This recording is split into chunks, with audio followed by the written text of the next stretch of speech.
Syllabus का point number 7 हम लोग स्टार्ट करने जा रहे थे। तो हम लोगों ने जब विष पढ़ा था तो उसका वर्गीकरण अकॉर्डिंग टू आयुर्वेद पढ़ के रखा था, बट यहाँ पे हम लोगों को नीड पड़ी कि मॉडर्न क्लासिफिकेशन भी विष का पता होना चाहिए। तो हमने 2 लेक्चर्स में हमने 7 पॉइंट के पहले क्लियर किया कि क्लासिफिकेशन ऑफ पॉइजन क्या है मॉडर्न के अकॉर्डिंग, ठीक है। और देखने के बाद अब हम लोग स्टार्ट करते हैं। तो इसमें जैसे पढ़ेंगे तो उपविष और विष पढ़ेंगे, तो विष में एक ही इम्पॉर्टेंट है अपना वसनाभ, बाकी सारे उपविष ही पढ़ेंगे। तो अभी एक उपविष स्टार्ट करते हैं। पॉइंट नंबर 7 अस्थावर विष में तो है कुचला। कुचला को अगर मॉडर्न के अकॉर्डिंग कहा जाए तो क्या कहते हैं, नक्सोमेका कहते हैं, इंग्लिश नेम इसका है। तो बात करते हैं लैटिन नेम की, तो इसका लैटिन नाम होता है स्ट्राइकोनस नक्सोमेका और इसकी फैमिली होती है लोगानेसी, ठीक है। इंग्लिश नाम आपको बता ही दिया, नक्सोमेका होता है, या इसी को पॉइजन नट ट्री भी कहते हैं, ठीक है, या नक्सोमेका ट्री। तो आपको इतनी चीज़ें तो आपको एकदम याद ही कर लेनी है कि इसका लैटिन नाम क्या है, इसका फैमिली क्या है। वैसे भी आपको सेकंड ईयर से द्रव्यगुण में याद भी होगा। अब बात करते हैं इसके पर्याय की।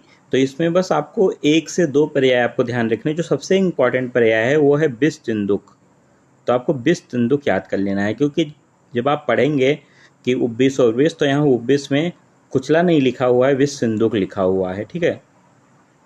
तो आप यहाँ से ये विष सिंदूक लिखा हुआ है इसलिए आप ये याद कर लें, बाकी कोई भी पर्याय आपको याद करने की ज़रूरत नहीं है।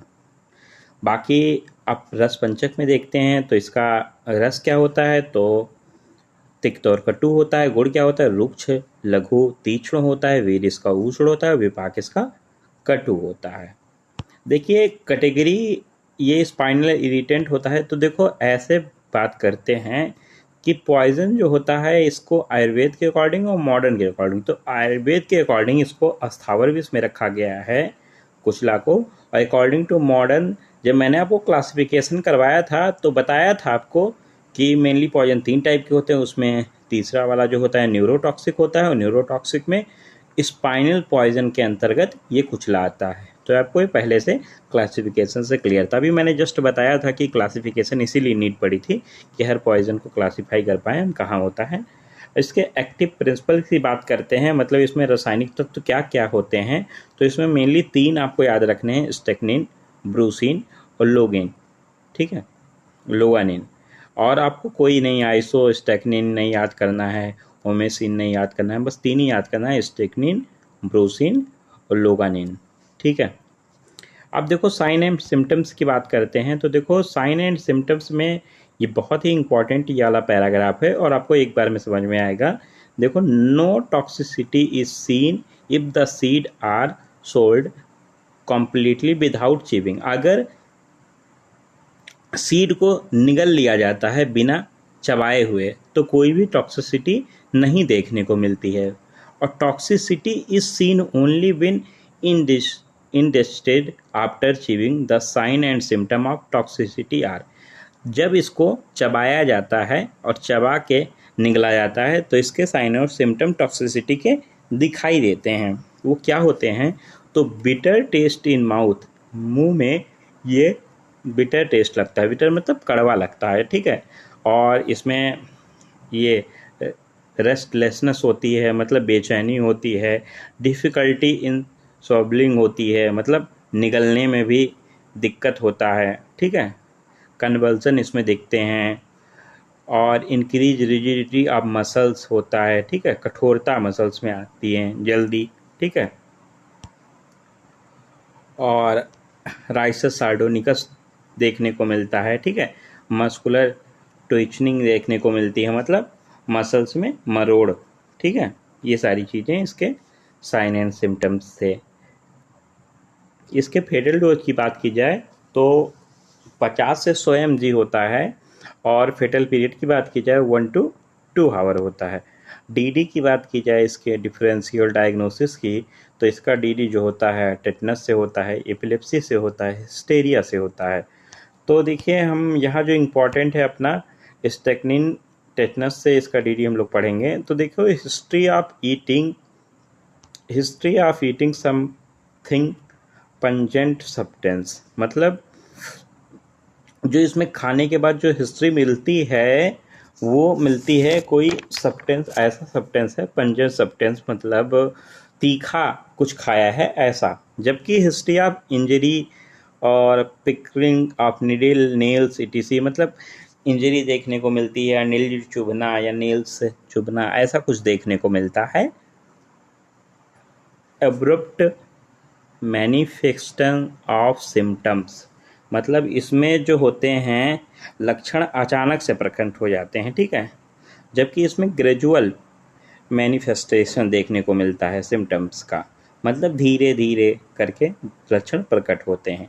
इसमें convulsion affect all muscle simultaneously, और इसमें convulsion initiate from muscles of lower jaw and neck, मतलब इसमें कन्वल्सन जो होता है सभी मसल्स को लगातार अफेक्ट करता रहता है।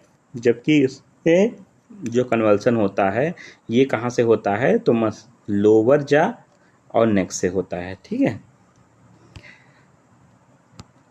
और इसमें देखिए इस टेक्निक में muscle relax during constructive convulsion, और इस muscle remain rigid at all time. इसमें जो टेटनस में होता है इसमें मसल्स जो होते हैं ये हमेशा के लिए रिजिड ही रहती हैं, लेकिन इसमें मसल रिलैक्स हो जाती है, ठीक है। मसल रिलैक्स हो जाती हैं जब इसमें कॉन्स्ट्रक्टिव कन्वल्सन होता है। Either patient recover rapidly or die within a few hour, patient बहुत ज़्यादा जल्दी रिकवर हो जाता है या फिर कुछ घंटे में मर जाता है। जबकि इसमें death is not before 24 hour, इसमें 24 घंटे से पहले मृत्यु नहीं होती। केमिकल एनालिसिस कंफर्म पॉइजनिंग, इसमें केमिकल एनालिसिस जो होती है जिससे कंफर्म होता है पॉइजनिंग, जबकि इसमें केमिकल एनालिसिस इज अनसिग्निफिकेंट होता है, ठीक है।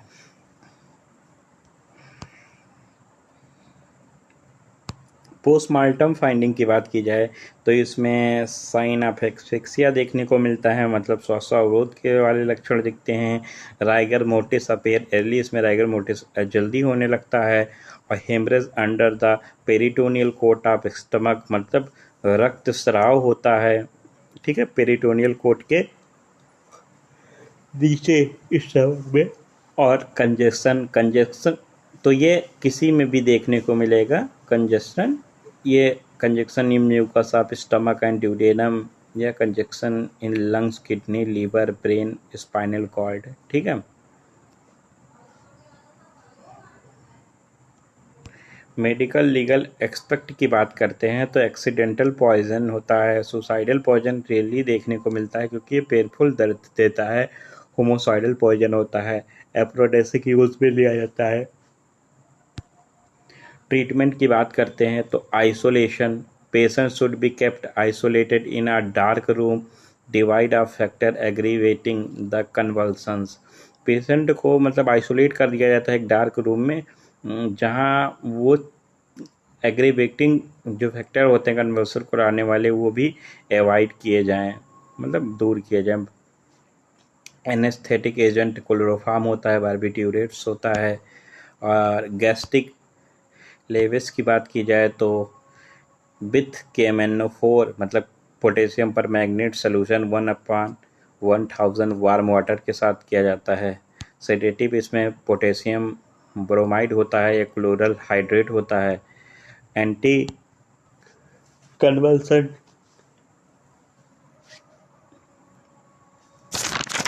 कन्वल्सन इसमें होता है मेफिनेसिन 3 mg पर kg ड्रिप में, और डाइजापाम होता है 2.5 mg। एंटीडोट बारबिट्यूरेट्स होता है, और बारबिट्यून होता है सोडियम 500 से 700 mg in 10 ml distilled water. Supportive measure में आर्टिफिशियल रेस्पिरेशन या ऑक्सीजन थेरेपी।